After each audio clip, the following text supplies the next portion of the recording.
মালিক বিন দিনার রহমতুল্লাহি আলাইহি প্রত্যেক দিন নেশা করতেন, নেশাগ্রস্ত।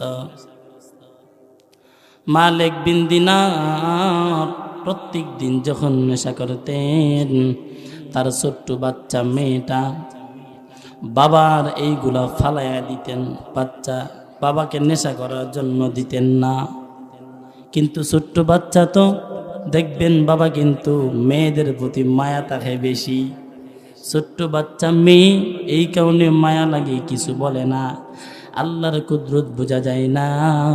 কিছুদিন পর মেয়েটা এন্তেকাল করলেন।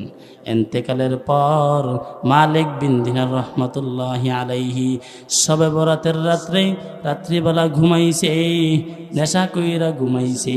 আল্লাহর কুদরত বোঝা যায় না। রাত্রিবেলা শেষ রাত্রে মালিক বিন দিনার রাত্রিবেলা স্বপ্ন দেখে হাসরের ময়দান কায়েম হয়ে গেছে, কিয়ামতের ময়দান কায়েম হয়ে গেছে। মালিক বিন দিনার হাসরের ময়দানে উঠেছে, কিন্তু আল্লাহর কুদরত বোঝা যায় না।